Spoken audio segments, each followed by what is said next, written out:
Somewhat breaking news. BJ Penn arrested again for violating that damn pesky restraining order. Man, that shit is gonna be the death of that man, I swear. Ah, BJ.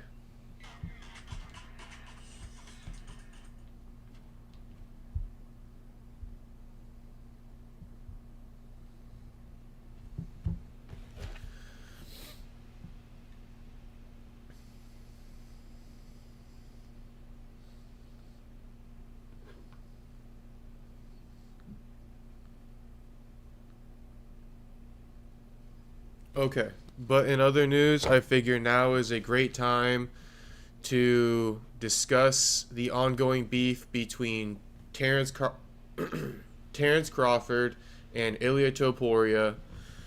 I mean, it all started during fight week for this upcoming fight Terence had with Canelo that now has gone by. And Ilia proposed the question, who wins, right? And then he later further clarified in a boxing match. And it was a picture of them two crossing paths at the PI, I think shaking hands. You know, a cross of two icons, if you will. I mean, let's be real. Two icons crossing paths. Should be respect there. But you're going to see how it all has played out so far. But anyway, that question led to, Bud getting asked a question at the pre-fight press conference, obviously about the post. Terence answered it in a very clever way, and it's just continued this ongoing beef. Terrence's walkout song was the same as Ilia's. There's a lot to it. It's not just like, oh, he copied Ilia. That's what everybody thinks, but that's not it. You got to hear it from Terence. But that's this ongoing beef right now. A lot of no selling from Terence, and obviously Ilia wants this fight right here. But could this happen? I mean, it could. It could happen. This could be the modern day McGregor versus Ilia, or versus Mayweather. So anyway, let's start from the most recent, and then we'll work our way back, if you will. So today, Ilia responded to comments from Terence after the fight, and he says, "You say you're an MMA fan, but you don't even know who I am. Interesting. The first time we met, you told me good luck this week with your fight. Your memory fails you, and soon your chin will too. I'll represent the entire MMA community, pound for pound number one in real fights versus the pound for pound boxer." Okay, so let's just take a look real quick at what Terence said that got Ilia so heated. Terence said this: "When he saw me at the UFC and came up to shake my hand and said, 'What's up?' to me, I didn't even know who he was. Then I see him online talking about how he'll knock me out in the first round. That's fake. I'm not going to go hide behind the keyboard. I definitely think he's trying to clout chase. He's not nowhere near on the level of Conor McGregor, let's be real. Stop it. Don't ever compare him to Conor. Like I said, I don't know this guy. I've never seen this guy fight." Okay? It's garnered 2.5 million views. I swear, when I pulled this up like this evening about an hour ago, it was at 1.9 million. I think Ilia retweeted it, and it's gone super viral. So we're going to watch this little 4-minute clip that Ariel posted.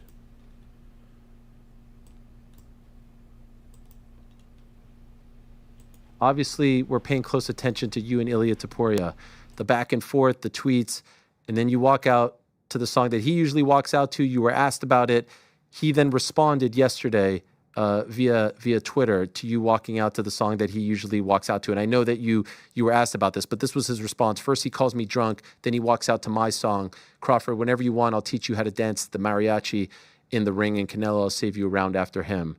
Honestly, you walking out to his song, did you not know that that was the song he always walks out to?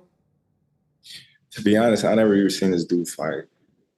I ain't even gonna lie.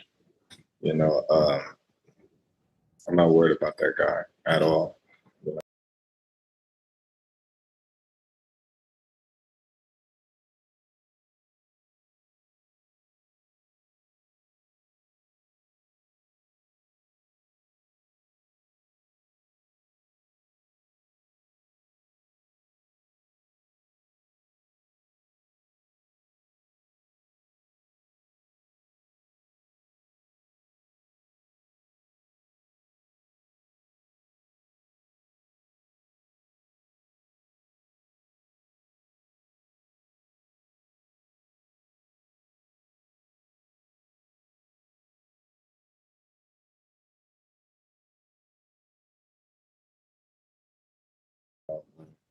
it's crazy how, things work, Uh,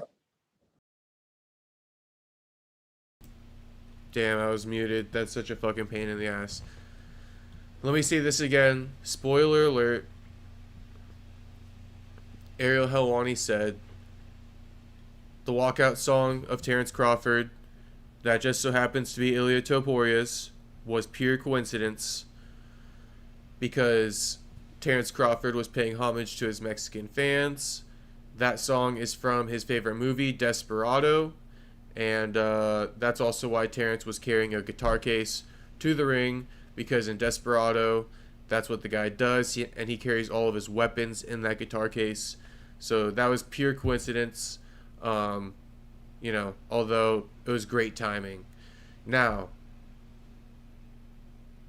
he's going to say right here, he already kind of said it, he has no clue who Ilia Topuria is. He's no selling him. So we're about to get into this part, but, let's just hear it.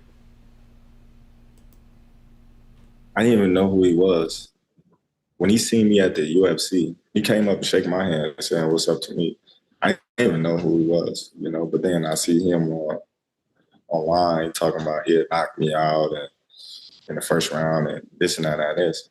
Well, if you wanted to fight me, you had the opportunity to tell me, like, "Hey, man, I want to fight you. What's up?"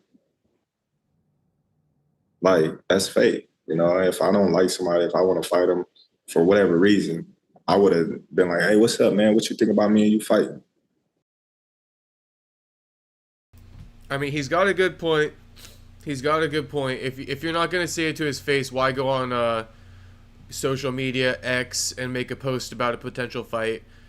But, with just a picture, you could have got a whole video of you guys chopping it up real quick. Just see what you could have made of it. So I'm on Terrence's side with that one. If you wanted to get that fight going, fuck a picture, say it in person. Because he's the one who wants the fight. I'm not gonna go hide behind, the keyboard and things like that, and then be like, "Oh, I knocked this dude out, this and that and this." I think that's fake. Do you think he actually wants to fight you, or do you think, as the kids would say, he's just trying to clout chase? I definitely think he's trying to clout chase. I think he'll definitely get in the ring with me for the right check. That's what we all do it for. But at the same time, I think, he's I don't know what the fuck he's doing. I don't know what he thinking this way. I will. Ain't even nothing to talk about. Do you, now that this has become a thing and you see the interest, do you have interest in fighting him? For the record, yes. If they go in boxing, Terence is. It's not even a conversation, bro. Like, Terence is destroying fucking Ilia. Twice on Sunday. Kid Supreme, clickbait ass title. That's fake. What's fake, brother? What's fake? Terence and Ilia aren't beefing?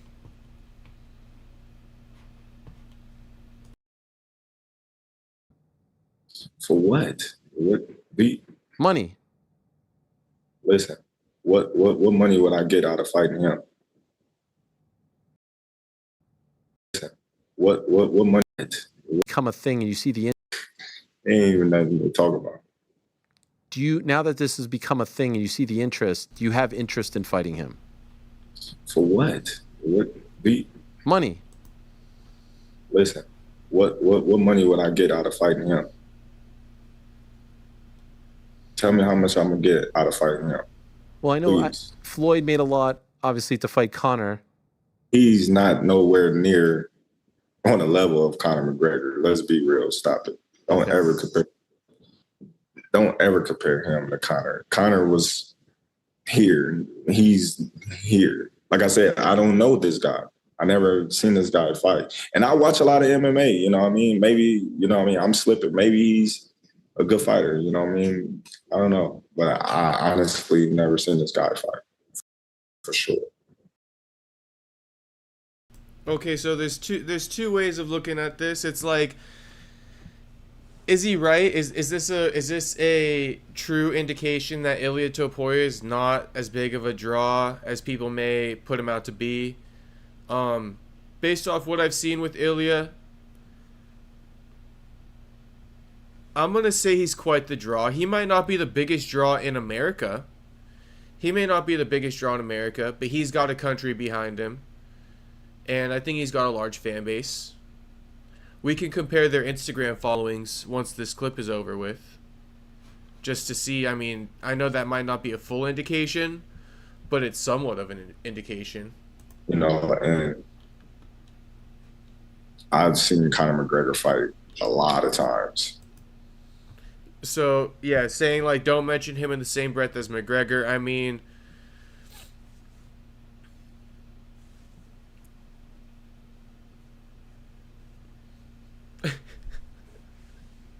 I mean, I'm not gonna agree with Bud there. Like Ilia's great. He definitely deserves to be spoken about in the same breath as a McGregor. Maybe he's not as marketable as a McGregor might have been in the past, but he's the best we got right now. So I mean, if not Ilia, then who? Who are we gonna fucking talk about boxing the GOAT right now? We literally only have one 2-division champion at the moment. Islam Makhachev could become one. But he's 170. You know, that's pretty big for Terence. So yeah, Ilia not that marketable yet. You know, and then Terence, the question real quick, just going to pose it. I won't even answer it, but it's like, how marketable is Terence? That's always been the argument about him. Sure, he's become the new face of boxing, right? But it doesn't mean he's going to outsell Canelo and things of this nature. We have to see. He put on a great fight, which we can't get into. He put on a great fight, one of the better ones we've seen. But there's a lot to discuss with that. So it's just like, you know, I know he may be no-selling Ilia right now, but that's been an argument about Terence's his whole career. Terence is saying, you know what, like, fuck all that. I'm the best. I got all the belts.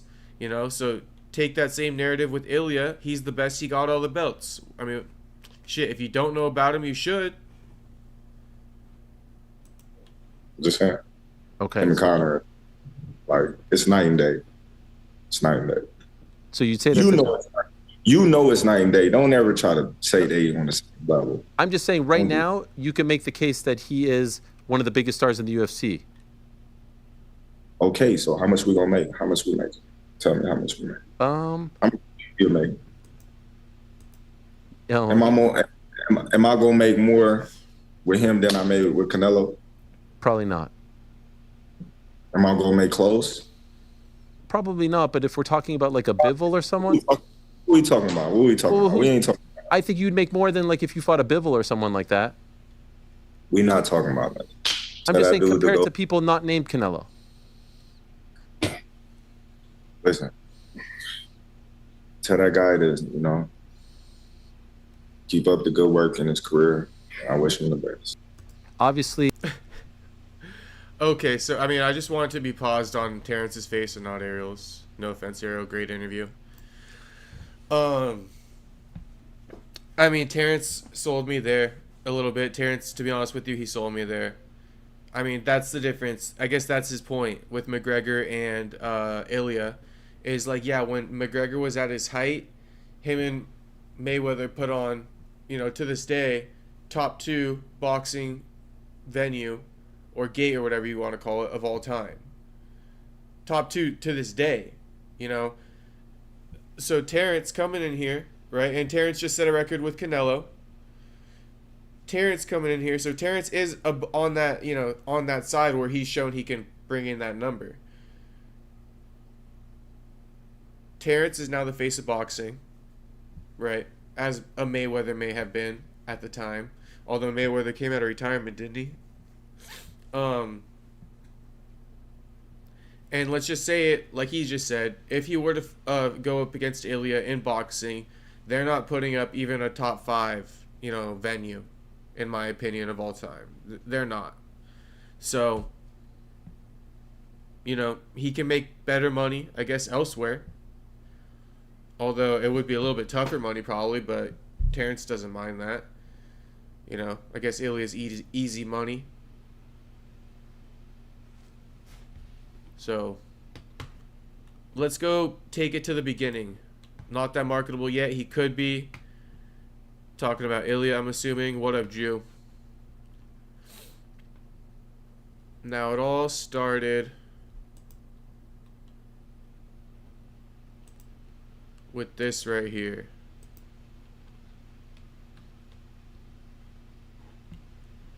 3.3 million views. Who wins in a fight? Then he follows that up because everybody took that and went crazy.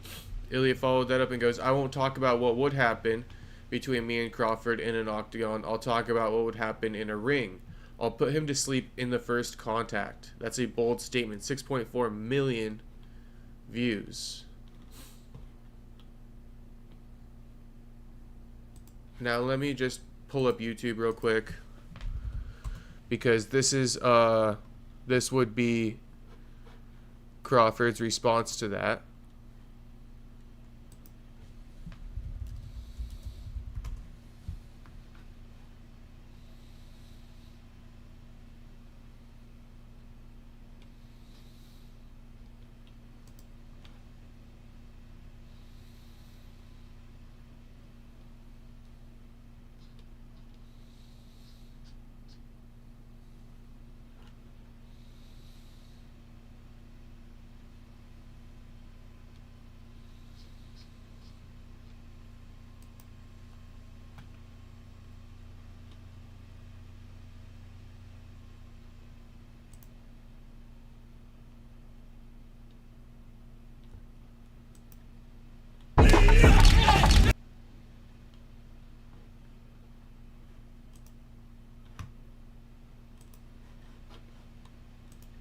Okay.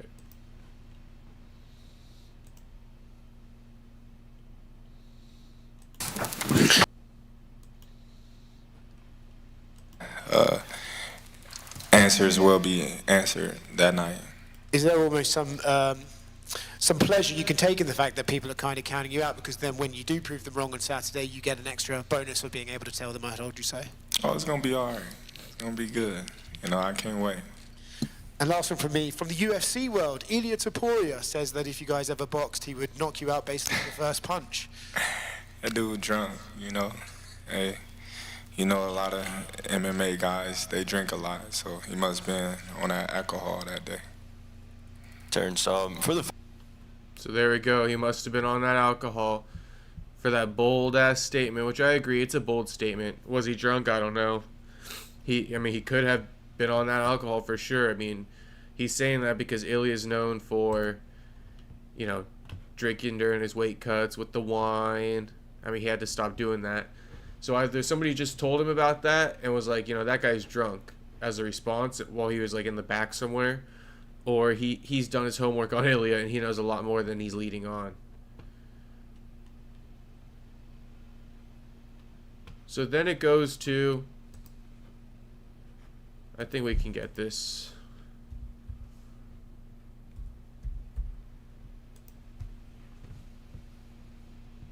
Can I just type in?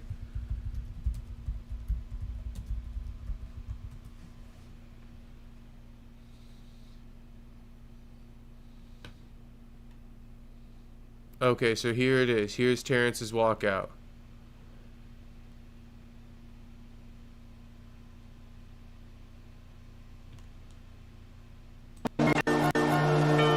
We can't do any audio because obviously I'm gonna get screwed here. Oh no, shit! This is Eminem. What the hell? My bad. Here it is. Here it is. This one. So Crawford coming out with the guitar case. This, and it's to Ilia Topuria's song. Sweet little walkout here. Boom, boom, boom, boom. Look at him with the guitar case. I was like, what the hell? Why is he holding the guitar case? It's from Desperado. So, just imagine you heard Ilia Topuria's walkout song there. Very important because At the post-fight press conference,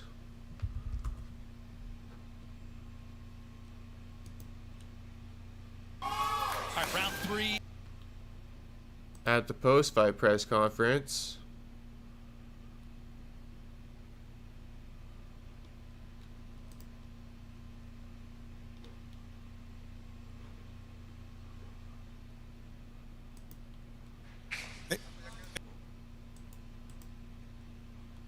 on another level, could we see a run following, but do a little more? But moment felt to you? by y'all Ever in the me out. did you feel that you were Terence, when out for a second. time on That's all they say. And I was just here, a little shorter. Terence right here? Was gonna do, you know, of course, of the fight, no mistake. Each round appeared that he got more. After achieving Mission of doubters wrong. there's probably a better way to get this clip, but I'm Would you consider determined. going back down to 150? Good for him. Terence, Here it is. It was on my side as well, so, you know, it was a beautiful night tonight. Did you know Ilia Topuria walks out to that song in the UFC? You said what? Ilia Topuria walks. Hold on. I want to get the full thing. My great childhood friend. I was curious about your entrance, how you came to choose that song in particular to walk out to. Well, you know, it was part of my outfit.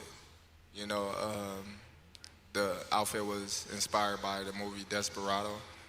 You know, as you see, I had the guitar and everything, and my great childhood friend, Rosendo Robles, he was the one that, you know, carried the song out and performed the night. And, you know, it was a wonderful night. Like I said, I got Mexicans and Latinos on my side as well. So, you know, it was a beautiful night tonight.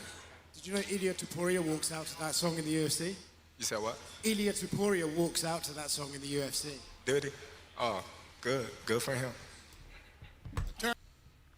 So good for him, but that has nothing to do with Terrence's walkout. It was no subtle message to Ilia.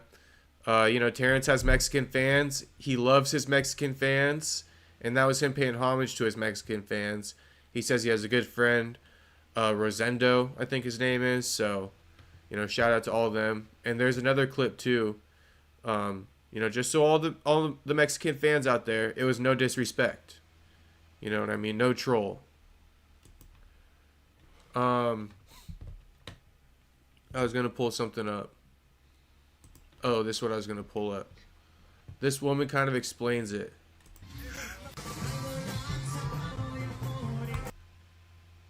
Never mind.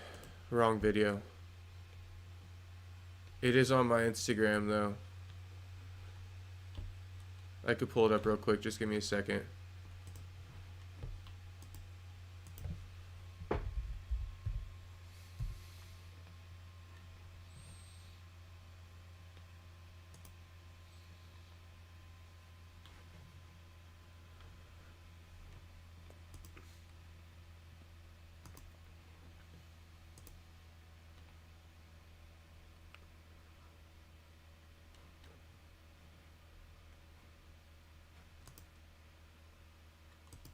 Okay, well maybe I don't have it saved.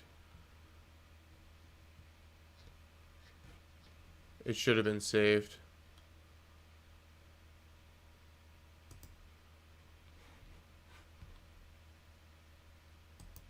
Oh well. Okay. So, you know, he goes ahead, no-sells Ilia. And then he went on Ariel's show, obviously. We watched that clip, said what he said, and then here's what Ilia's responses have been. First, he calls me drunk, then he walks out to my song, Crawford, whenever you want, I'll teach you how to dance that mariachi in the ring. And Canelo, I'll save you a round after him. So Ilia really just coming for the top dogs in boxing.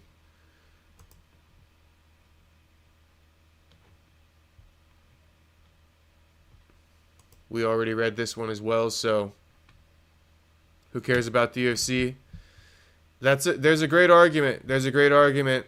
You know, I'm not definitely disputing that. The UFC isn't, you know, in its highest state as far as stars right now. And Dana spoke on that, which maybe we could look at in a little bit here.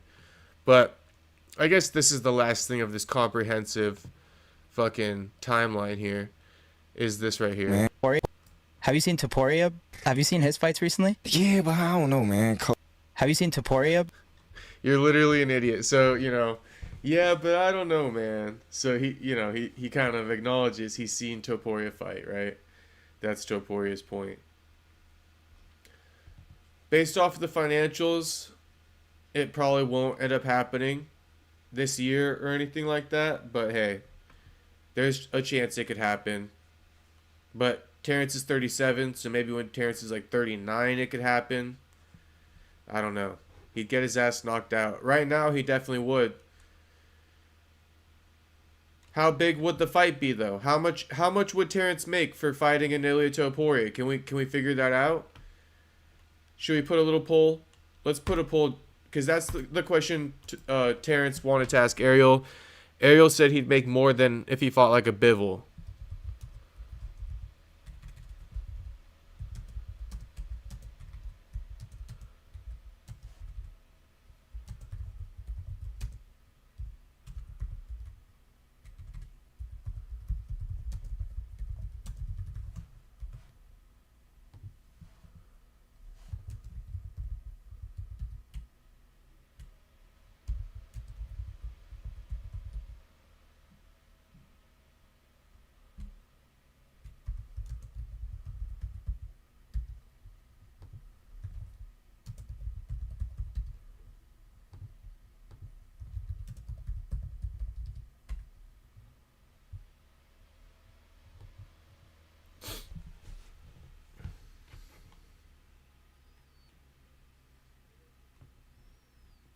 Yeah, something along those lines, Jew. I agree. Real quick though, let's just peep the Instagrams, because it's not an exact measurement. I already said that earlier, but check it out. Check out, you know, Ilia Topuria, right? He got 11.5 million. None of the above. Honestly, I wanted to put 5 million, but I felt like that was pretty low, or 10 million. I felt like that was low. 25.50. Okay, just take it as 25 or less. 50 or less, 100 or less. Take it as that. Anyway, Ilia Topuria, 11.5 mil, right? And Golden State Highway. That's my question to you, brother. Golden State Highway. Genuine question, though. Why would you not factor in Ilia's 11.5 million Instagram followers to Terence's? Let's pull it up.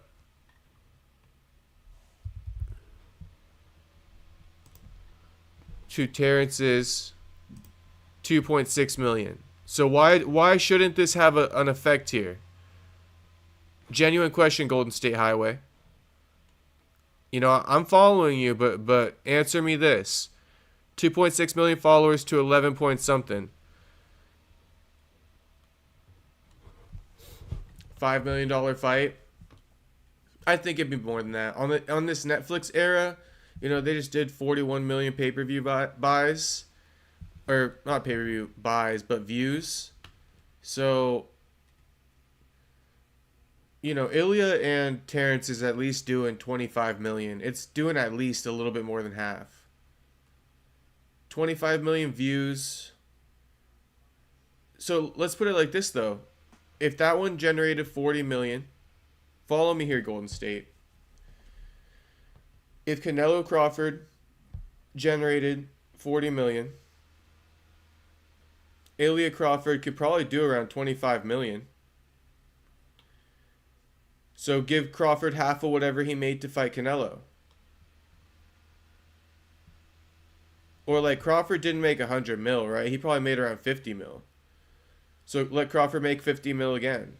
It's obviously not going to be a pay increase like he should get, but Ilia Topuria is a bigger fight than any other boxer he could fight right now.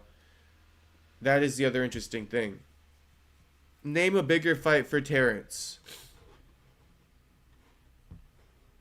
Name a bigger fight for Terence. Golden State. That's my 2 questions to you. Because Crawford is a superstar now. He beat Face of Boxing. You see what Canelo made. 150 million. No, yeah, I agree. But tell me this. He said, like, how much do I get for fighting Ilia? Like, as if it's not that much. So tell me, who's bigger than Ilia in boxing that Crawford could fight? Who's bigger in boxing, right, than Ilia that Crawford could fight? Tell me the bigger fight for Crawford in boxing. And you can't say David Benavidez or some shit like that. That would be crazy.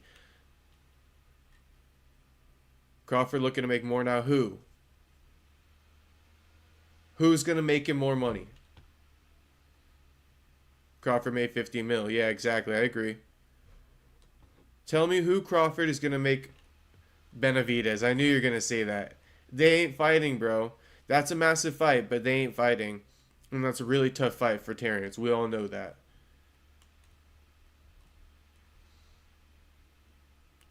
I mean, let's take like a Caleb Plant, dude. Caleb Plant's got to be one of the bigger names, right? Caleb Plant versus Terence Crawford. Is Caleb Plant versus Crawford bigger than Ilia versus Crawford? I don't think it is because Caleb's already been knocked out by Canelo.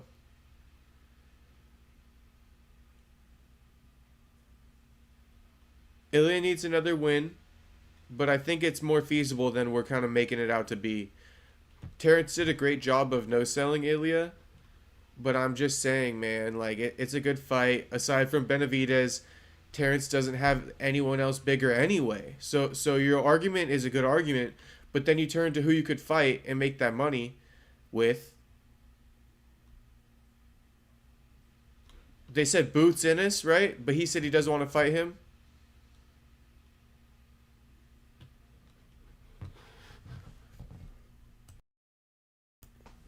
The biggest fight like a Bud Crawford could make would be like against a freaking Gervonta or something crazy like that in boxing.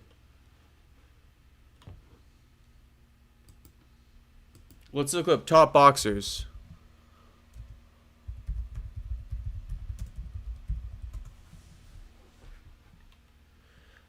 Yo, what up, 830s? My man, 830s.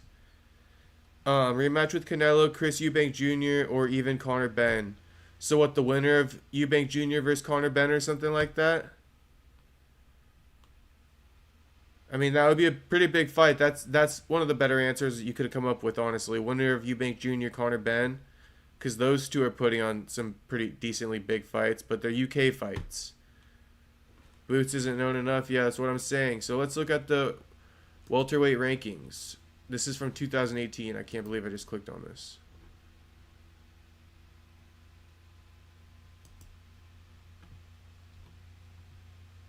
Okay, we're on boxing scene.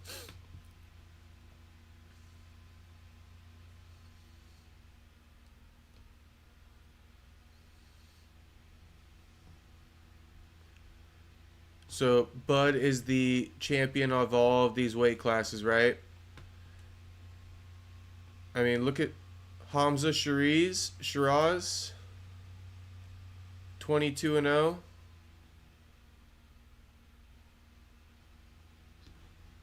These are like tough fights though, you know. Hamza Shiraz is the man on Bud's heels. We had Charlo Munguia, Diego Pacheco. These aren't names. If you go down to middleweight, right? Go down to middleweight because this is a big division. Go down to middleweight, it gets even worse.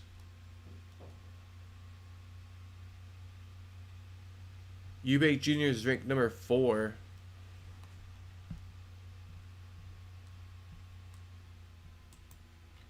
There's nobody at even middleweight. Junior middleweight, I mean, it gets worse, bro. So I don't know who he's going to fight. I mean, I'm presenting you the rankings. Put the name down if you guys see it. but there isn't. Crawford versus Pacquiao, like, okay, something like that. Crawford versus Haney, like, but there's nobody in Crawford's weights necessarily.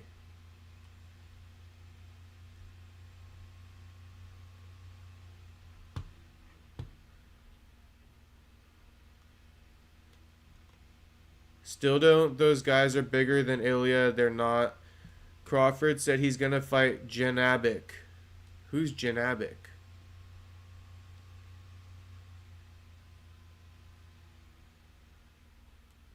Anthony Yard or some shit? Like,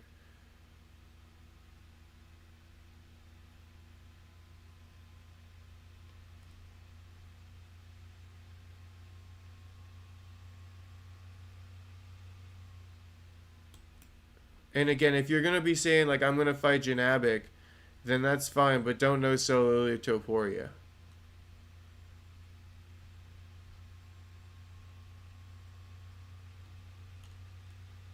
And I don't see that guy Janabek anywhere.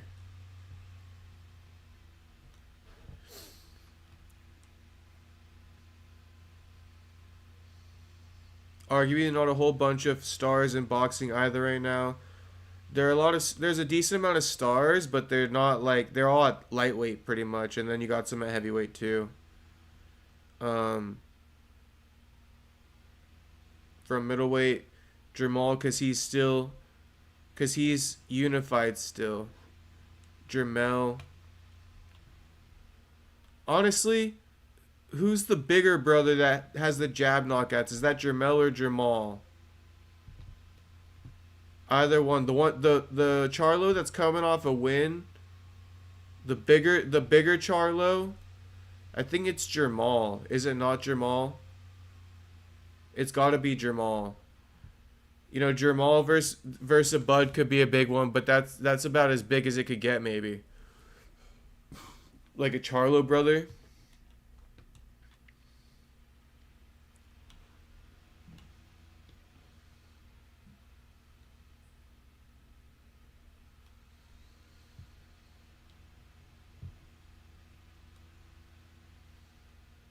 Oh, this guy Jikatu?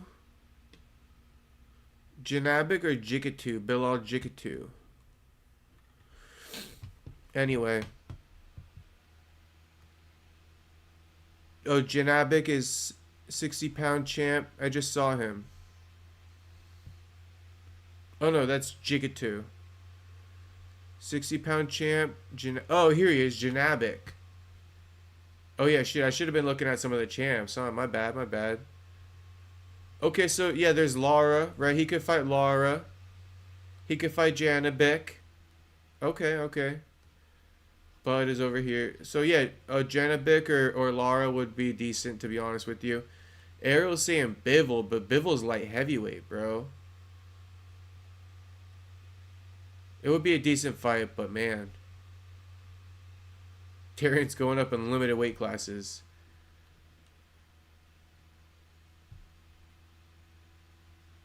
Sebastian Fundora. Oh, but you got Virgil Ortiz is the interim. Rolly Romero. Rolly versus Bud. That's a big fight right there. That's a crazy fight. Tough fight for Bud.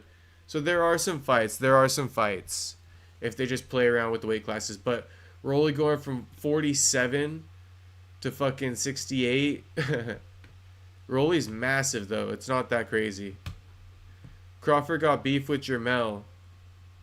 Jermall, yes. Which one is it? Jermall or Jermell? Janabek, a 60-pound champ. Also, Keith One-Time Thurman says he'll take the fight if/when he gets past the towering Inferno. Keith Thurman, I seen him coming back a little bit. Man, he could have been a massive star. He was a little bit with that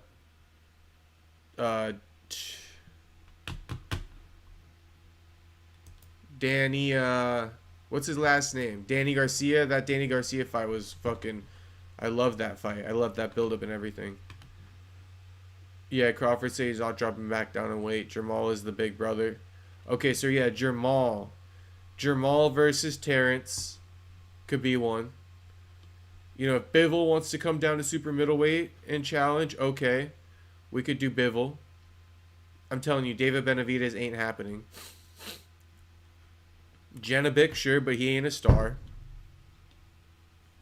And Sebastian Fedor, I know that name. That's about it. Jermel is the one who fought Canelo. Yeah, we don't want that one. Because he already lost to Canelo. So I guess that'll, you know, that's this whole Crawford topic. But Ilia's not that far off. One more win, especially against like an Islam. If he were to become a 3-division champ, I mean, there's no denying that man. So I think we covered that decently.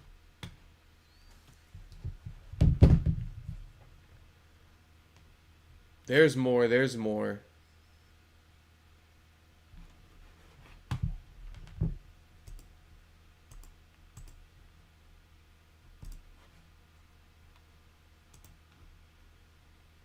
Let's see here.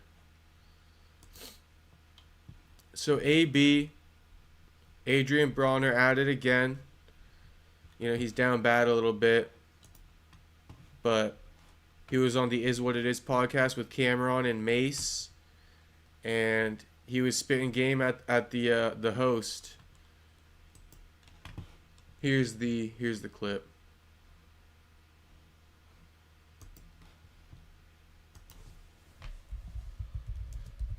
He was spitting game at the host in front of her freaking boyfriend after being warned. I mean, there's a time and a place, AB. A time and a place. I want the full clip. I guess this will do. What you wasted that? You look so good in person. Thank you. I appreciate that. Hey, what you wasted that? I love you. What a guy. I'm sorry. My bad, y'all. My bad. Arabia, is that a real background? Hey, Stat, could you stop Yes. Can you stop smiling? You. Arabia is. Nah, yo, bro, some G, yo, bro, some G shit. We gotta have boyfriend here, yo. Oh, shit. I told you that. My bad. Nah, like it's all like. Okay, we can move on to football then. Stat, oh my God. Yo, Stat, let's do the football. I guess that answered the question about Floyd. When I see you taking off some time, I'm mesmerized by Stat. This nigga here, bro. I did not know you looked that good in person. My bad, bro. You're amazing. All right, hey, we gonna have to ask you to go, my nigga. I mean, I have to ask you to go, man. I'm gonna pay you for your time, for being here. Was AB drunk here? That's what everybody's saying. AB was drunk here. AO30 says, I would actually like to see Topuria versus Bud just so I can get that paycheck, even though he destroyed my favorite fighters. Yeah, AO30, who do you like? Bud or Canelo? Sounds like you like Canelo from that statement. I'm not sure. But, yeah, I would love to see Topuria versus Bud, and that would be an easy payday. You just put all your money on Bud. But AB looked low-key a little bit drunk here or fucking tired at the least. But AB always like horny low-key, but he really fucking had no control here. So Mace about to pull out his little bank bag or something like that, designer bank bag, and pay the man. I appreciate you. I love you, my nigga. I'm not doing it again. Yeah, no. I can't. I asked you the first time. I don't have no problems with you, but I'm going to pay you for your time. You can tell he's a little bit like kind of like heated about it low key, but he's playing it off pretty well. But you can't violate, bro. I told you that. I'm not, though. I'm not. Nah, I told you niggas boyfriends in here. You know me with my brother and all that. My bad, bro. My bad. Nah. But I appreciate your time. It's me. Nah, well, if you want to wait for us. So he said like, you know, her boyfriend's there, my brother. So, you know, it's a close friend of his, I guess. That's probably why the woman's on the show. I don't know. But hear this part too. I think Cameron might have been speaking in code. Listen to this. Outside you could, but I'm not going to say it. It's me. Well, AB says it's me, right? If you want to wait for us outside, you could, but He goes, if you want to wait for us outside. Almost like, stirring up the pot. Now, I heard Cameron isn't about it. He ran away from a fade or whatever. There's video footage. I saw the comments. But I'm just saying, obviously, he probably wouldn't fade up with AB, but he was talking a little bit spicy, I feel like. If you want to wait up for us after, because look, if you fast forward to the clip I'm about to show you, you're going to see that he's talking mad shit to AB. So, like, he wasn't planning on kicking it with AB and being fucking cordial to him. But hear it out. I'm not going to say and not value your time, neither. Whipping off that shit. Look, he's whipping that shit off.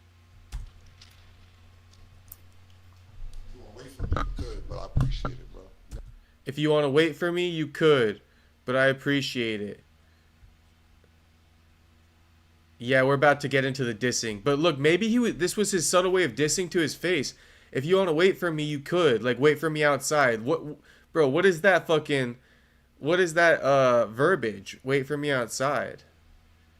And now with the ability to see what he fucking went on to say 5 minutes later, it's like, is that really what he meant here? Like, wait for me outside? Like, we could handle it after? Obviously, they were probably going to fucking jump AB or something like that. AB's outnumbered completely.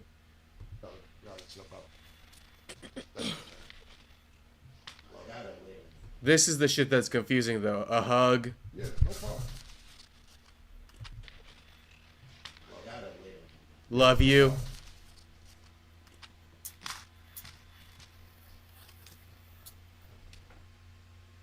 The hug was soft. I'm extremely disappointed in AB. Disappointing, disgraceful, and disrespectful. I'm glad Cameron handled it like an adult. I didn't like the way he was dissing after. I meant Ilia destroyed Volk and Max. I was so salty because they are amongst my favorites. Yeah, I feel you. Oh, so you're saying when you said so Isle can get that paycheck, it was a typo. You said so Ilia can get that paycheck even though he destroyed your favorite fighters. Let's go, let Ilia get a payday. It's a good event. Bud deserves events like this. It would be fun. It'd be a classic. Like, come on now. He might just be politicking. He might low-key be down. Hey, it's an easy payday, isn't it? Come on now. All right. Now let's see what Cameron said after this. I guess fucking AB was like, I don't know, he was in the window or something like that. I'm sorry. I'll do it again. 5. I'm going high. Say that again. I'm sorry. Let's take. Wait, hold up. To look.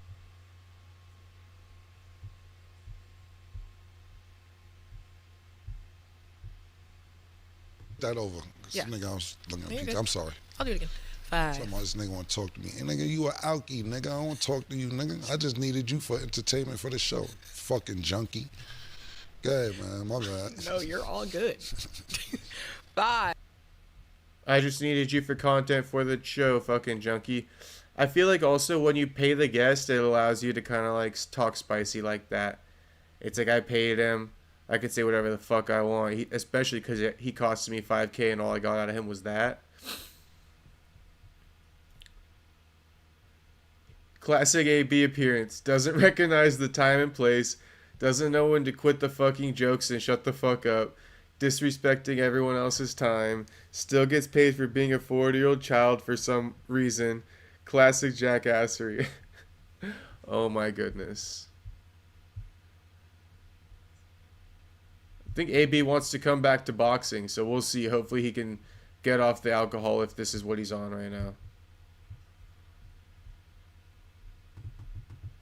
Alright, so Dana White is like, ever since John Jones retired, Dana White's been glazing up McGregor, and he's all on McGregor's nuts now. Let's see if I could pull this up. Not, oh my gosh, I just... Dude, what's going on with that fight? We had Aspinall on. John Jones, since, Wait, before we do this, let me read the comments. Weird to be like, I love you, then insult him when he's not in the room. Yeah, and it's like, that's the thing. Don't say I love you, and don't hug him. If you didn't say you loved him and you didn't hug him, you would have been allowed to talk that shit, and I would have been like, oh, he just kept it cool to get AB out of the room because he got a show to run. He's not going to let this whole TV set crash out, right? He just says what he has to say to get him off. But he fucking like buttered him up on top of that with a hug and a fucking kiss, telling him he loves him. So it is what it is, though. Take it this one from the top, this clip from the top. Dude, what's going on with that fight? We just had Aspinall on. John Jones, since, retiring and then coming back, has made it clear I want to do this, and he sent me a text apologizing and all that stuff. But I need people that I can seriously rely on for this one. People talk shit about Conor. I'm telling you, I've been in the fucking trenches with Conor. Conor is a guy that has fought injured. Conor is a guy that a fighter has fallen out, and we slid in a stylistically bad matchup for him. He doesn't care. He literally will fight anybody. But does he care enough to actually make a fight right now? Like, is he actually? When's the last time he fought? It's been He and I have been talking nonstop, and he's like, "I'm dead serious. I want this. I'm training. I'm back in the pool. I'm doing all the shit. So we'll see." Dude, what's going on? So, I mean, Dana and Conor have been talking every day. What's funny is, yes, Conor's been very reliable, and Dana's never been on record saying, like, Conor's like, super unreliable and shit like that, although he was really no-selling Conor for a long time. It's funny, whoever caught Dana's golden goose is, he always has to do this, but anyway, it's his formula. I guess my main point is that, did Dana ever publicly condemn Conor? No. But was Dana, shutting Conor out for a long time, especially while John was active? Yes. Right? And now John's unactive. Dana's like, hey, Conor, let's kind of like, I'm down to joke around and play ball now. Because think about it, like, what's different between Conor now and Conor 6 months ago? Like, he's still just as unserious, I guess you could say. The only difference is, I guess because he's in the testing pool, Dana's been talking to him. I guess that's what it is. But it's just weird to me because Conor's out here still trying to, apply for presidency. Then he just withdrew from his presidency. So it's like, how serious is he training for a return? Maybe he is in the testing pool. But training for a serious return, I guess Dana doesn't care about that. Dana doesn't care about the quality of McGregor that shows up. He just cares about, can we get McGregor to sell this card? I'm just thinking out loud, but it's just like, when I think about it in terms, I'm thinking more in terms of like, do we get the best Conor to come back? Probably not. If he was just thinking about running for president of Ireland, up until yesterday. But Dana doesn't care if Conor goes in there and fucking 50% version of himself and gets knocked out. That would be perfect. Big viral knockout at the White House by Michael Chandler. So, just worth noting though, all of that to say, Conor did pull out of this last one where they tried to fly to Ireland or something and do a press conference with Chandler, and Conor, the whole event got canceled because of the bad pinky toe. So, I don't know. I guess McGregor was in the testing pool then he got out after that pinky toe, and then he got back in. I mean, that's some bullshit, man. That's some bullshit. You already got out and got on steroids when your leg broke. Now you know what I'm saying? So, Conor's very iffy, and I don't have all the answers, but Conor's even teasing his comeback now. Cameron and AB are cool. He warned AB several times before asking AB to leave. AB said, it's me, because he didn't want to leave. Cameron said, you can wait outside, essentially saying, we are still cool. Yeah, but then when he said you're a fucking junkie and an alkie, I mean, he basically cut all ties, did he not? Okay, let's see what Conor said.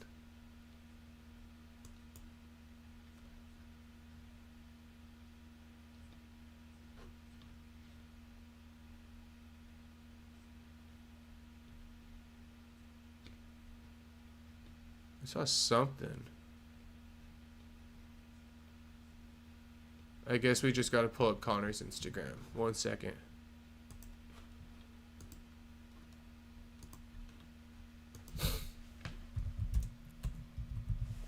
You know, Conor's out here making posts saying shit like the beginning and, you know, these types of things. So let's see what he has to post.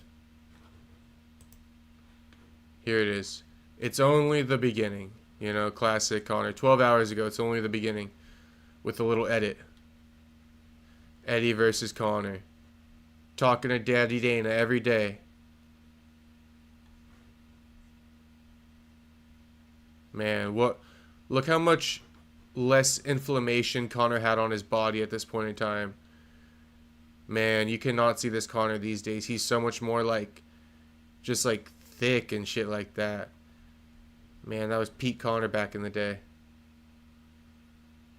You will never see that physique of Conor ever again. Great physique here. That's the thing about Conor. His physique like drastically changed. And his physique really helped him out.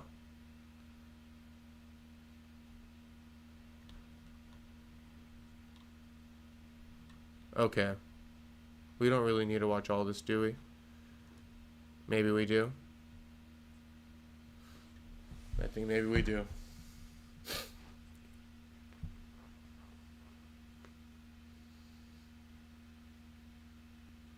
Conor beat the crap out of Eddie here. I didn't even realize he had like Eddie on the ground going inverted and shit like that.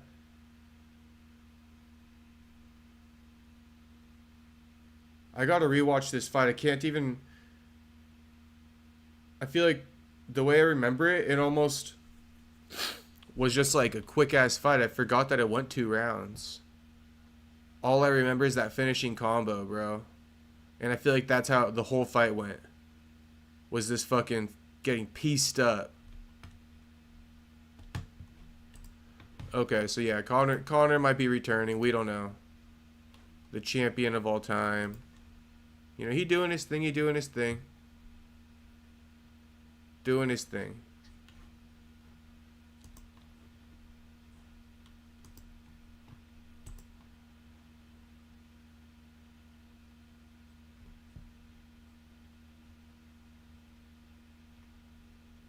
I bookmarked all this stuff because I was going to discuss it on here, and now I don't need to have it all bookmarked.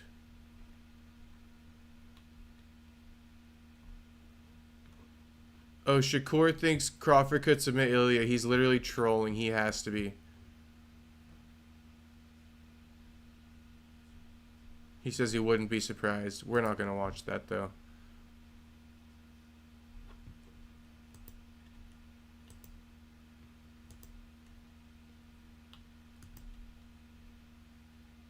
We haven't discussed this. I guess, okay, so Jared Gordon actually issued a statement. I'm going to discuss this tomorrow on the podcast with my co-host, but we could read it here too. This past fight week was weird. 2 hours after weigh-ins, I was standing in the street while a car was backing out behind me. I was looking down the street away from the car. The car was looking the other way as someone is helping him back out, waving him on.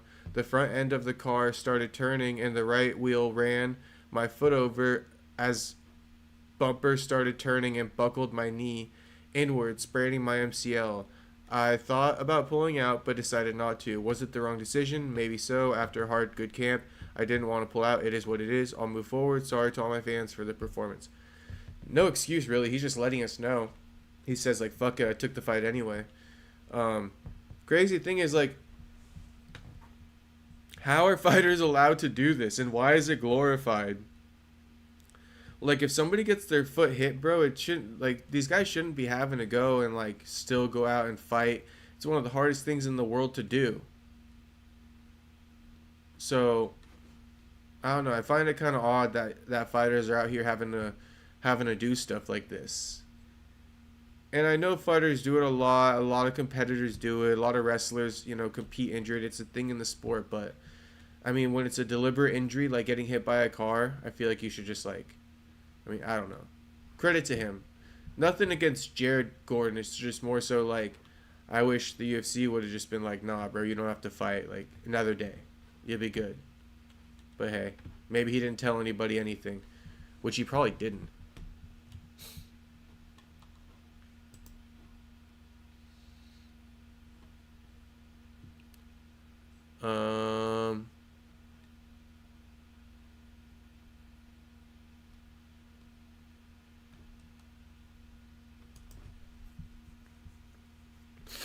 This might be one of the final things we discuss.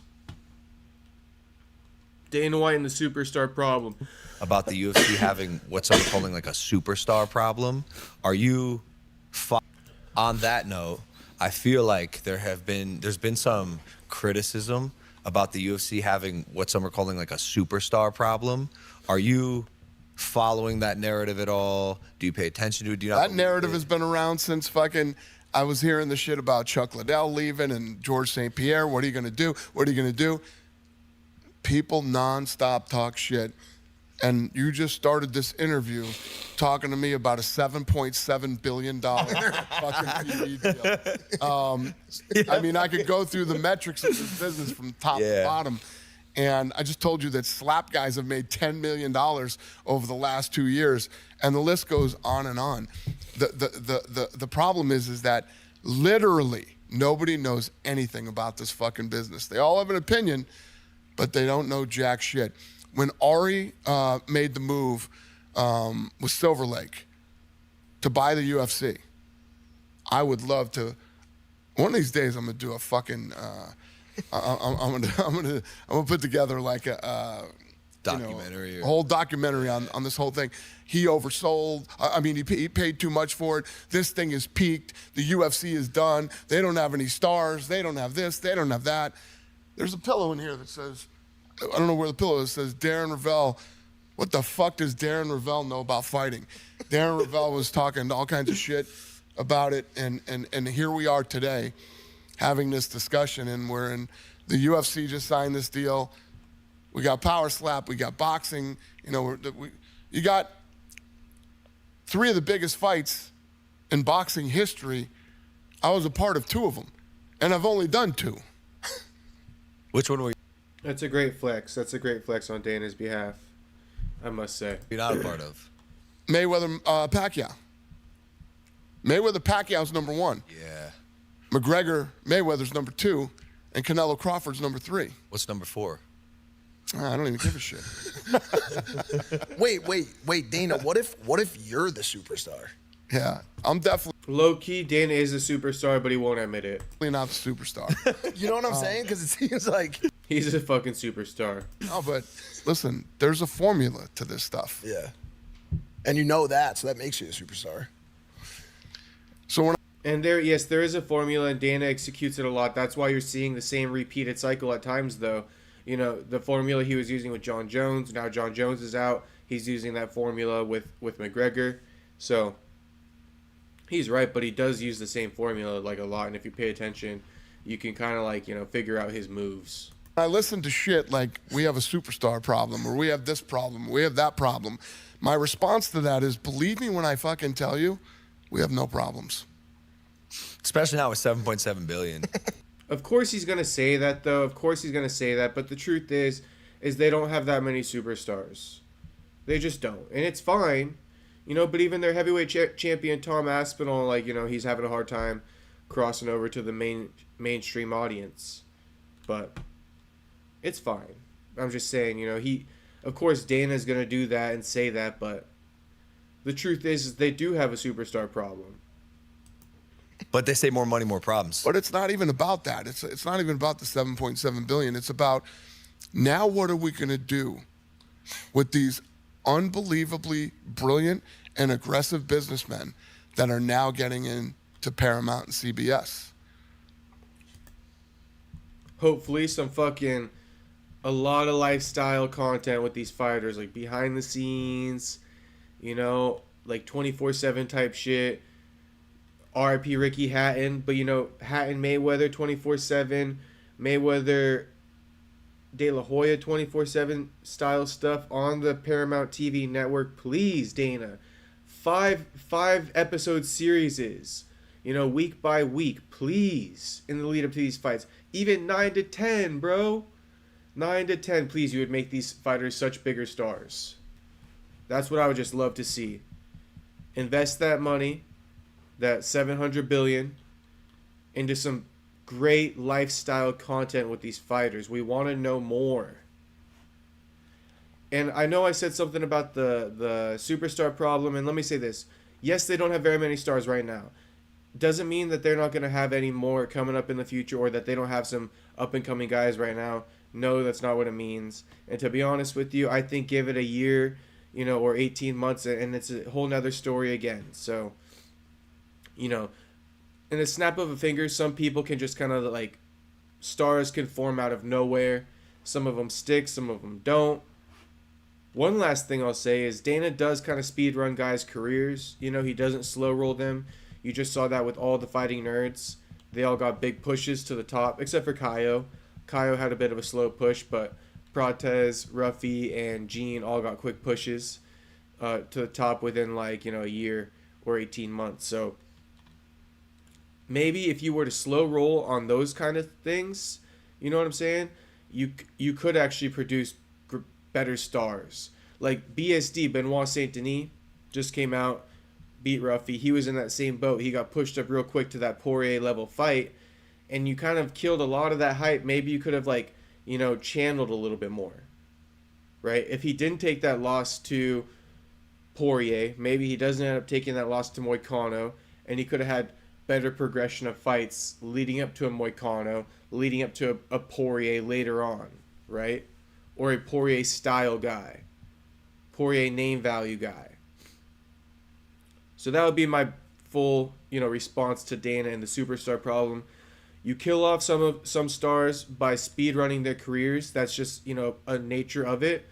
The flip side of that is then you get a BSD on the backside of that, and that's the same shit that happened to a Dustin Poirier too. Dustin Poirier got fed sharks early, and the strong survive in this game. So there's arguments for both. I'm just saying. We all get together next week. We have a big conference. There's 60 of their people and my people getting together, and we're going to start building what the next 7 years is going to look like. You know what I mean? When you do what we do here, the money is what happens when you do what you do well. What is going on? Wait till everybody's, and I love as we go into a new deal and you hear this stuff and I would love to hear who the fuck is the guy that's saying, oh, they have a superstar problem. Tell me what fucking genius in the business, right?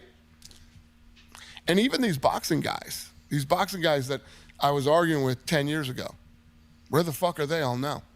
I think I heard Ariel Helwani say it once. Dude, not this again. So, but where are all these boxing guys 10 years ago? I'm not trying to start shit. He said who? We just got to the last thing with him. How's he doing? He's doing well. Oh, good. He's doing well. Yeah. He's upset. He's upset that the relationship is what it is with the OC. Yeah. Yeah. I'm upset about it too. Maybe there's a maybe bridge we can to- figure this thing out. Yeah, we should probably all get back together. On that note, Is he being I feel serious or like sarcastic? there's been some criticism. I'm upset about it too. Was Dana being serious or sarcastic? I mean, shit, I don't know. Low key, I hope him and... Do I hope him in Ariel make up or don't make up? I don't know. I like the beef. I think it's good for the sport. If they were to make up, I would trust Ariel less. I like them being at odds. It means Ariel can criticize him free at will. No fear of repercussions because he's already cut him off. I do like it. I do like it. I would not like to see them become friends.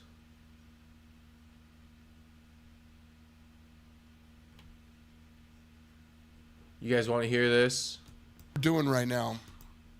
So next year with the Paramount deal, we're going to do 44 events, fight nights between fight nights and numbered pay-per-view events. I'm going to do 12 power slap events next year.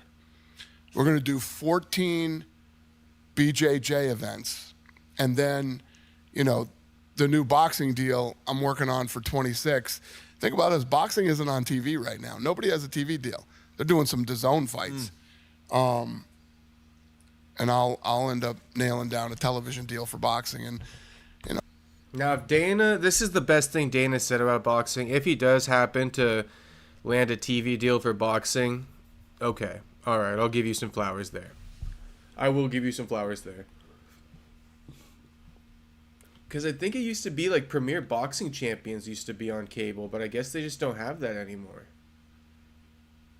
Oh, we'll do 16 or 18 boxing events next year. We're doing right now. That'll be cool. I'm in support of that. Now, your revisions to the Muhammad Ali Act, we're going to have to sit down, buddy. We're going to have to sit down and talk about your intentions with that. This guy fucking clipped up the entire Dana White Impulsive podcast. This is the last thing we could watch, and then we'll call it. They had a boxing fight in Times Square. I remember thinking, watch the boxing fights. Now, Logan Paul kind of says here that the Times Square boxing event that Turki Al-Sheikh put on, that was headlined by Ryan Garcia and Rolly Romero, it didn't translate. It was this big spectacle, but on TV it didn't really translate. And for the fighters, it didn't translate. It didn't have a big atmospheric feel. The crowd didn't have the translation. Even Ryan talked about it. So this is in reference to the upcoming UFC White House card that's been talked to death. We're like still a year out, and I can't imagine what we have to still listen to over the course of the next 12 months. But nonetheless, all that I just said about Logan Paul and the Madison Square Garden card, that is all in reference to the White House card potentially having the same effect of no low atmosphere to the real event itself and for the fighters. So here's what Dana has to say as far as like, will this event translate on TV? Will it translate for the fighters potentially? I think it was Garcia Haney, or it was Garcia somebody in Times Square. They had a boxing fight in Times Square. I remember thinking this is really cool, like historic event to have a boxing fight in Times Square. But watching from home, the ambiance was kind of lost because there wasn't that many people in the crowd to react to the fight, because it's obviously, as you know, Times Square pretty tight. Are you worried at all, or thinking at all about how the White House fight will look and feel on TV? So there will be less than 5,000 people there. I don't give a fuck if there's one person there and it's him. I'll do this with no crowd. You know what I mean? Yeah. To be on the White House lawn with the backdrop being the White House, I don't. Dana is so fucking focused on like himself and the events that he puts on. Bro, sometimes the fighters are a fucking aftermath thought for this man.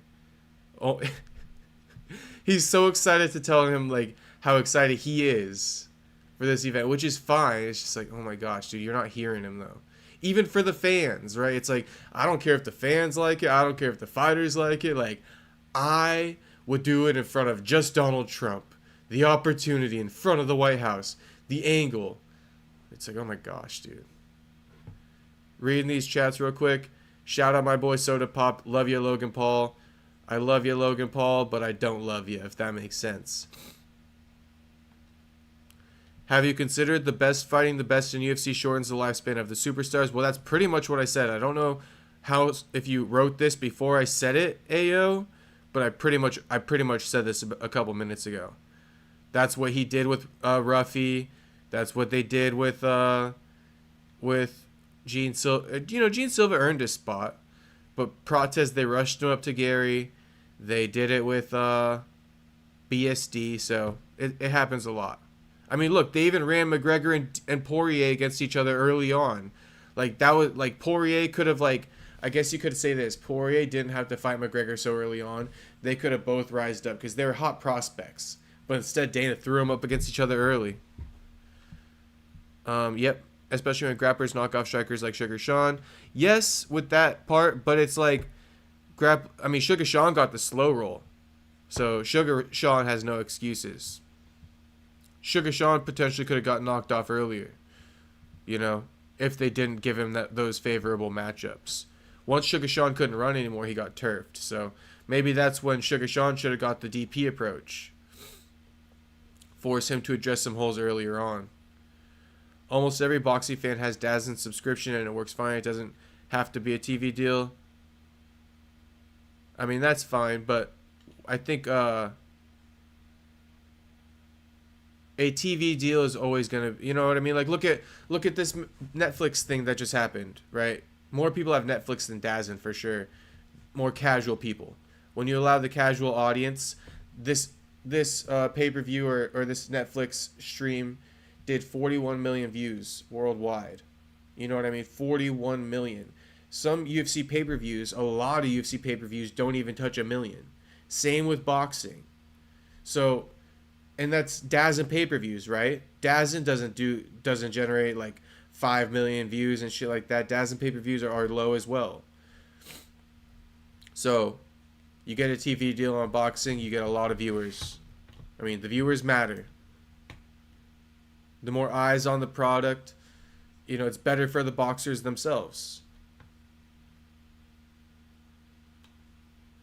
It isn't, but Netflix is that common subscription. Like, DAZN is a sports subscription, right? There's not all kinds of people. Like, women don't really have DAZN and shit like that. So, continuing. Don't care. Yeah. This isn't about the crowd for me. It's about being at the White House. Because if it was about the crowd, I'd do it at the park that's connected to it, right? I'd do it at the park. We could put probably, if I built bleachers and shit like that, we'd probably do 30,000 people over there. Yeah. I can do that anywhere, in any park, anytime. We're going to be on the fucking south lawn of the White House. Give a shit if there's, if it's just my production people. Yeah. I'm good. Yeah, it's insane. Also, the Sphere. And probably, and to be honest with you, probably pre-COVID, I probably would have thought differently about that. Look how excited he is. I just can't. This guy's jumping out of his seat. Look, he just jumped out of his seat. To be honest with you, probably. Look. Yeah, it's insane. Look. Also, the Sphere. And probably, and to be honest with you, probably pre-COVID, I probably would have thought differently about that. He had to switch the fucking leg crossing. That's crazy. All I want to say is, I gotta predict it right now. Dana's saying if I wanted to have a cool atmosphere, if I cared about that, we could have done it on, like, you know, across on the whatever area it is, 30,000 people, all those seats.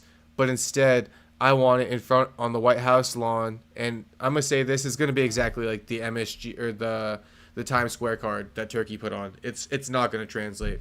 It's gonna have a weird atmospheric effect to it. But Dana doesn't care. It is what it is. But just come back to this. When we say that the event was weird and fighters are complaining about it, come back to this, that Dana fully knew that could happen, and he didn't care. But, you know. You proved you could do it. Well, it's not even that. It's like, some of those fights, we had nobody there. Yeah. For COVID, you know what I mean? Yeah. This isn't about the gate, the people, the energy. This is about the fighters are going to walk out of the Oval Office. Yeah. When they walk, they're walking from the Oval Office. Yeah, bro. For just American history, like this will be looked back on forever. And if anybody walking out of the Oval Office is pretty sick, and I guess Dana does have a decent argument when he says, "I would have been worried about it if this was pre-COVID, but when we did the fights at the Apex, you know, it's not very atmospheric either, and the fighters don't care." So, shit, maybe he's right. But I'm still going to stand on my prediction. I think that people will argue and talk about, you know, the White House event being lack of atmosphere because of how it's all set up. That would be my prediction. Not to say it was a bad event, but, you know, mark my words. The fighters, the cornermen, my production people, my PR people, this is a once in a lifetime opportunity that will never happen again. Oh, this is going to be a one and done. Like, there's not going to be like WNBA games there. Yeah, there won't be a yearly fight at the White House. No, this is going to be a one and done. Like a slap fest in the South Wing or something. Somebody asked me, "You think slap will?" I said, I highly doubt it. Yeah, so, I mean, it'll be cool. It'll be cool. I think the TV viewers, it'll be hopefully better. If they're walking out of the fucking Oval Office with the TV production Dana's got, I think he'll do a better job than Turkey for sure. So I'll give it a shot. What do you think of the fight on the South Lawn and fans watching on a big screen at the Apex or another remote location and all being streamed simultaneously. So what, like the fans will watch, so we'll have big screens with crowds of fans, kind of like what they do, the satellite video for like Contender Series guys who fight from Kazakhstan, and just have screens of like crowds of people watching it for the fighters. That could be interesting. Super fucking like technological though. I think they should just have at least have like a little 5,000 seat, 10,000 seat thing outside on the White House lawn. Why not? That's what I would vote for.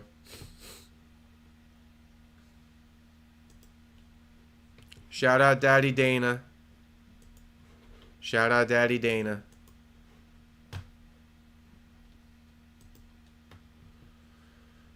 What is on X?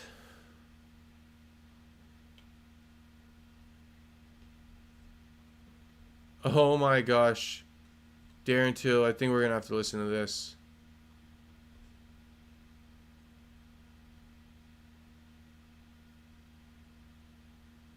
Wait, who the hell is this guy?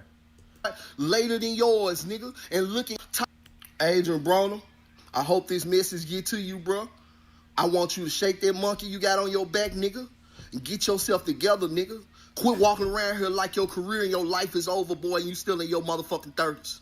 Nigga, Tyson life fell apart later than yours, nigga. And look at him now. Tyson's 60 years old, 60, changing the game, because guess what? He the only nigga in his 50s and 60s to go and make $20 million in a fight. Nigga, your life ain't over, AB. Get off the mat, nigga. Lock in. Kick that motherfucking bottle, nigga, and take advantage of the generational gifts that God bless you with, boy. You too talented, nigga. It hurts my heart to see you go out like that, Adrien Broner. Now on to Cameron, bro.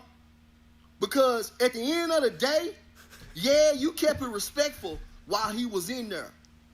You paid him his money. You told him that you didn't stand for what he was doing. You asked him to stop, and you asked him to leave.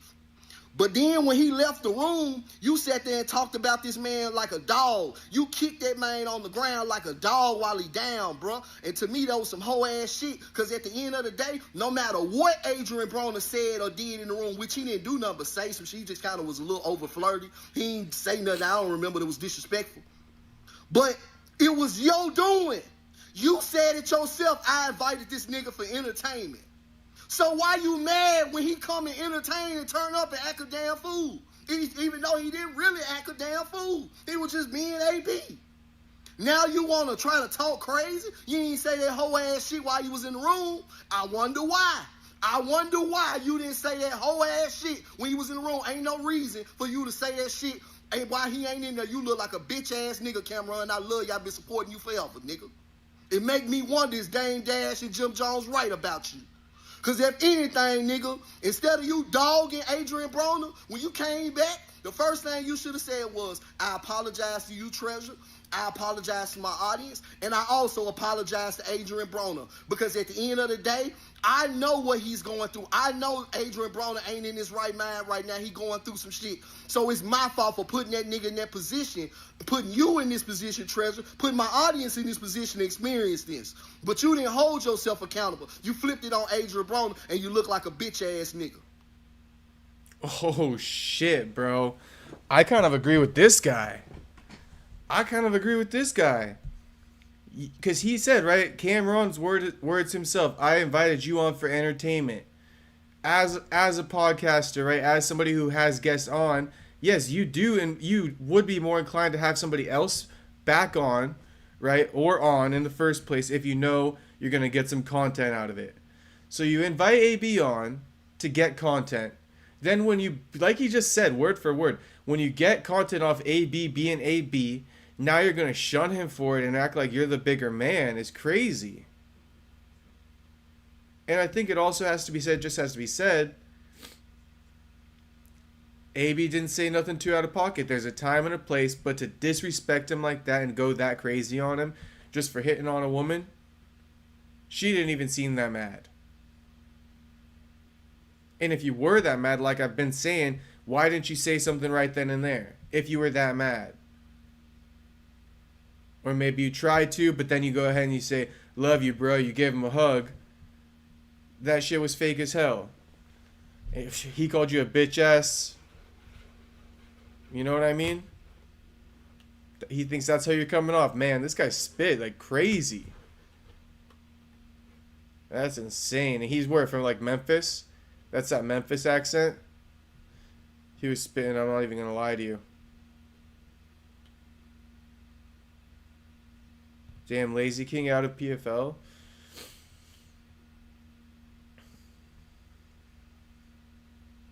Tim Elliott injured. Aljamain Sterling wants to fight Lerone or like get the next title shot. In my opinion, bro, Aljo doesn't get the next title shot. He could rematch Movsar though. He could rematch Movsar or fight Diego Lopez for a #1 contender fight. I've been seeing Aljo stirring up the pot, trying to get his name in the mix. So Aljo, that's what I would say. I think Lerone's already getting that fight with Volk, so you got to run it with Movsar again or Diego Lopez, depending on how long you want to wait. Hell yeah says Terence would piece up Ilia big time, and I'm a bigger fan of UFC than boxing, but Ilia dreaming. Yeah, Ilia's dreaming. I think when Ilia tries to like call out Crawford, for me it just comes off as disingenuous. Like I know that you just want that money. We see it all the time. Fighter gets big, they want to fight a boxer. You know, when Pereira was at his peak, he's calling out, you know, Jake Paul and shit like that, or getting on FaceTime with him. So I think he's calling out some other boxers too. So it's just, I'm tired of seeing UFC guys always be like, yeah, I want that boxer, but they just want that money. I think Ilia should fight Volk again because Volk didn't have a full camp. Think he's different with a full camp. I mean, if they want to do it, shit. But now Ilia's at 55, so Volk's got to go up to 55. He's the 45 champ right now.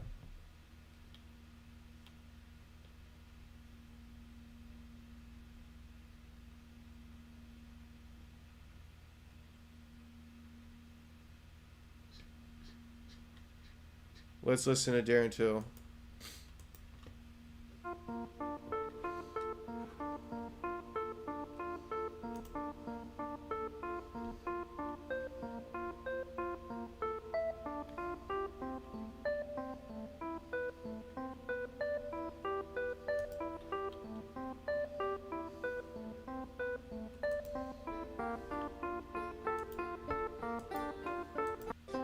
Who?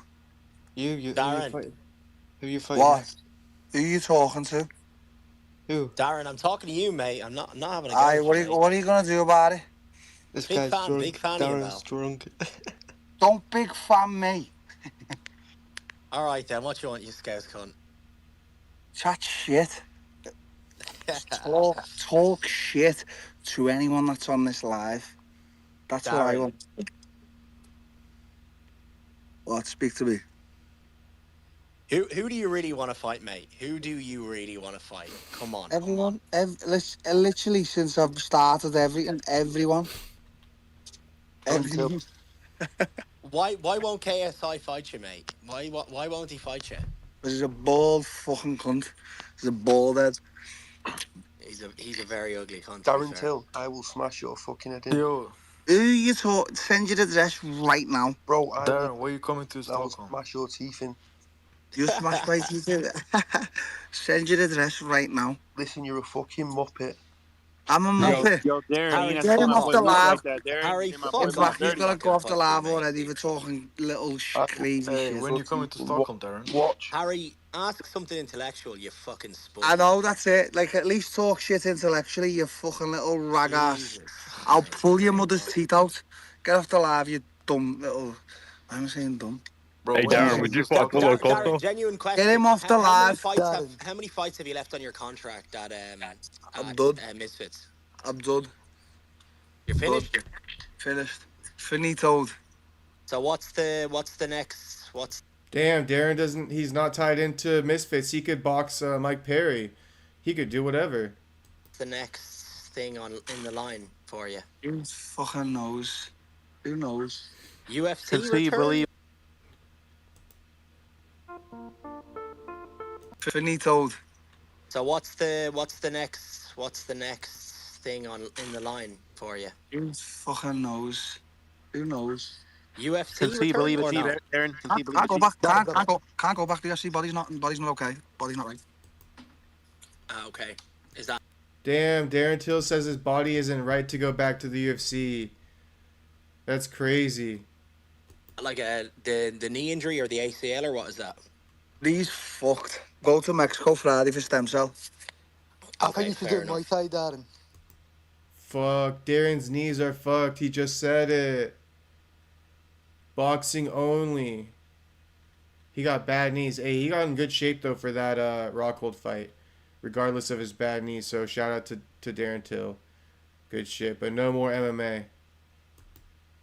He just confirmed it. You should go back to Muay Thai. Muay Thai.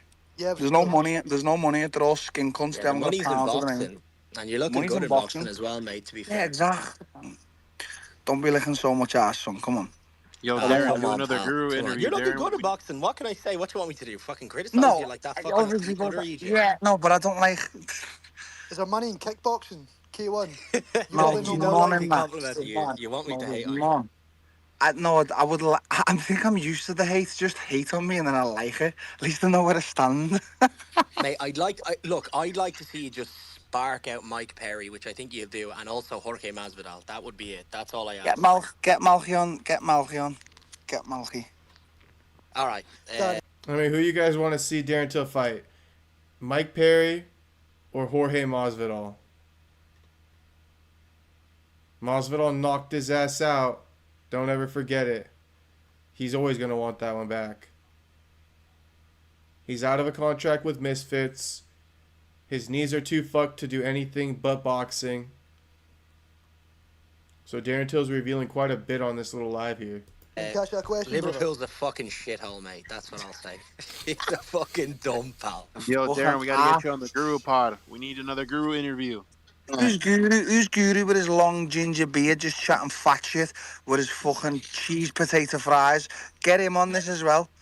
Yes, Darren, Liverpool's a fucking shithole, mate. What a stinker city. You said that. Yeah, no. Mate, you're not gonna come on my live and talk in another voice. At least talk in your own voice and put a profile. At least put a profile picture as your own. You fucking bum. I'll pull your mother's teeth out. I have my own picture there, and I'm by the way, I'm accepting every request. How's your knee doing, Darren?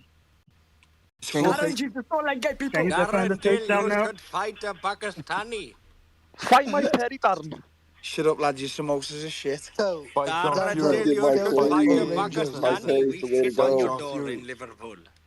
not having this.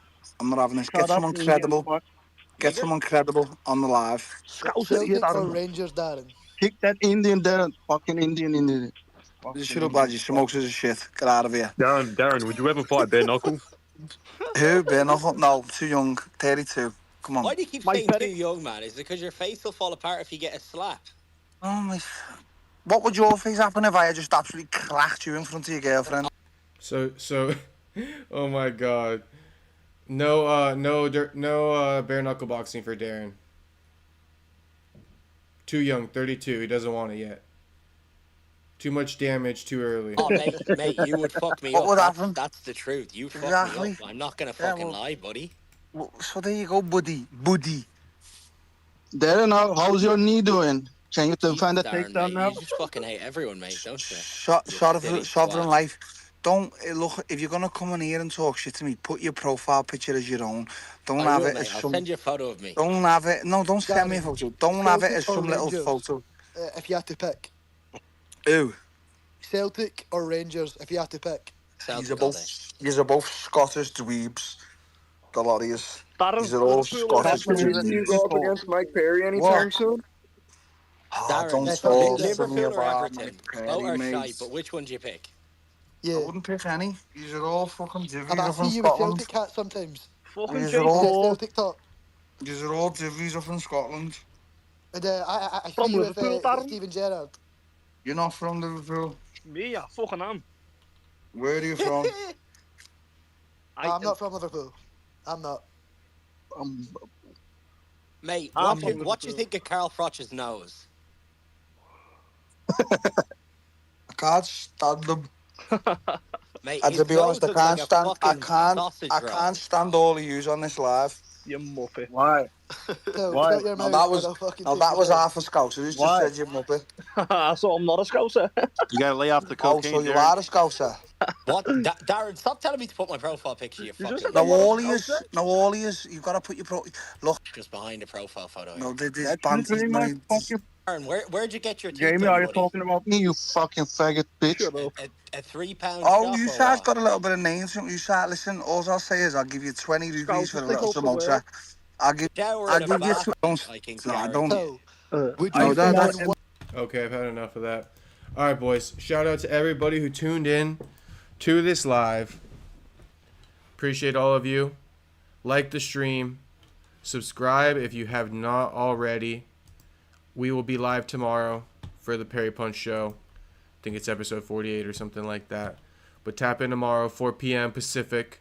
And once again, shout out to everybody who tuned into this live. Peace out, boys. Peace out. Peace out.